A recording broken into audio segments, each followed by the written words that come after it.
Buenas noches, mi nombre es Liz Karen Hernández Nieto, estudiante del doctorado en Ciencias de la Educación de la Universidad Cuauhtémoc de México.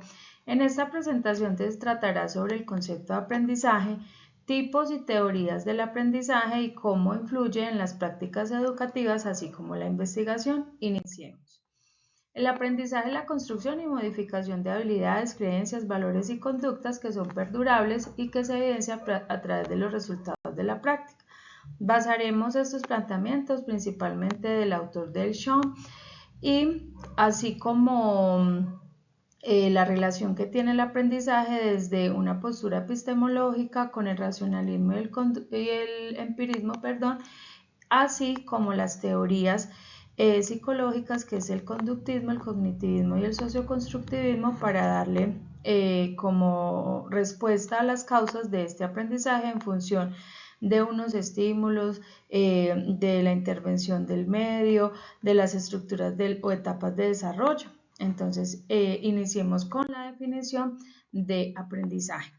El aprendizaje es un cambio perdurable en el tiempo que requiere o implica el cambio, implica que perdura en el tiempo y que ocurre a través de una experiencia o es el resultado de una práctica.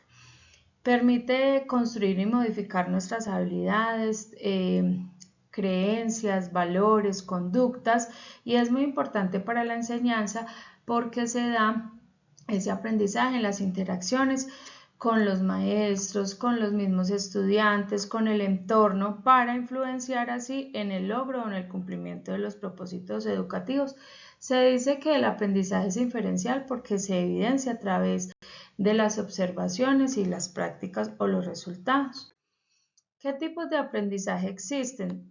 Ahí están relacionados con teorías. Iniciemos con la conductual, donde el aprendizaje como un cambio en la tasa, frecuencia o aparición de una conducta ocurre también con relación a los factores ambientales. Allí tenemos dos autores destacados que es Pavlov y Skinner, donde nos dan un condicionamiento clásico en asociación de estímulo, que se da uno neutro y otro por mayor influencia, y el de Skinner, en donde hay una relación muy importante entre estímulo y respuesta, siendo esta respuesta de acuerdo a los resultados que se han dado de estas conductas. En las teorías cognitivas se destaca que el aprendizaje es un fenómeno mental interno, ¿sí?, que se da a partir de lo que hace o dice la gente, según Sean del 2012. También implica una relación con las condiciones ambientales y tiene una función allí los pensamientos, las creencias, los valores y las actitudes.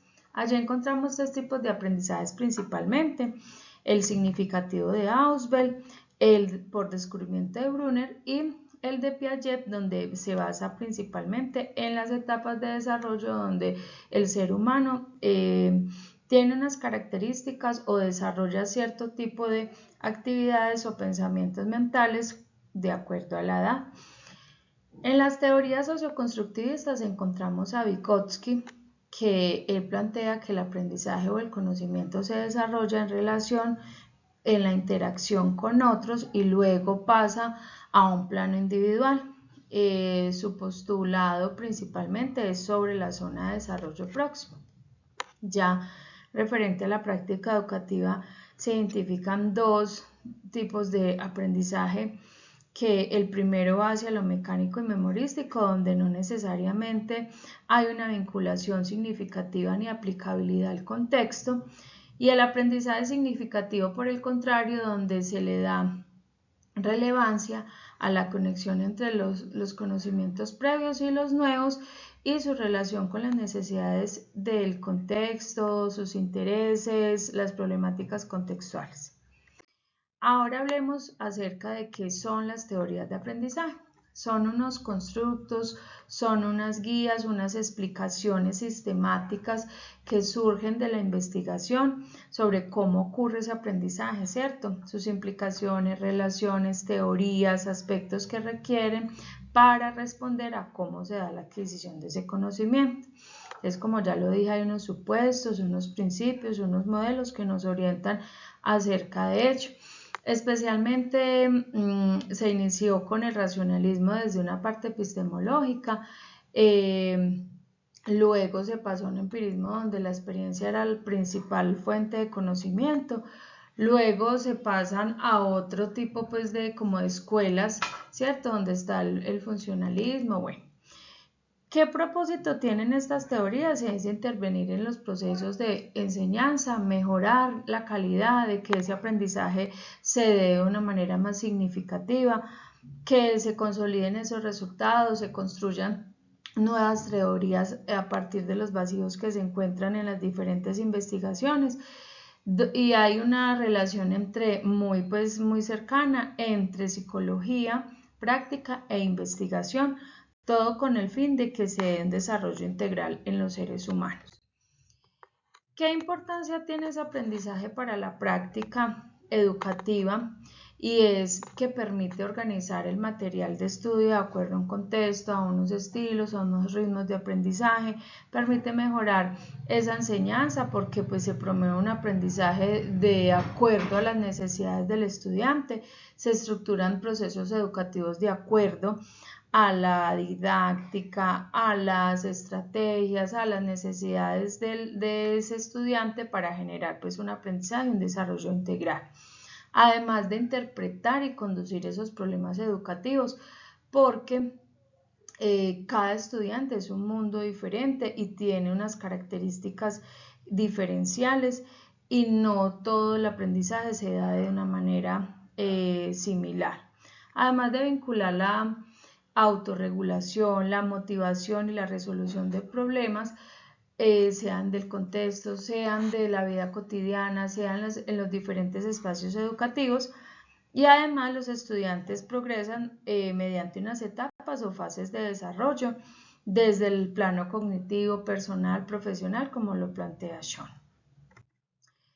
Llegando hacia unas conclusiones donde se responde de qué manera influye estas teorías en la práctica educativa, ¿cierto? Cómo las mejora, cómo las cualifica, ¿cierto?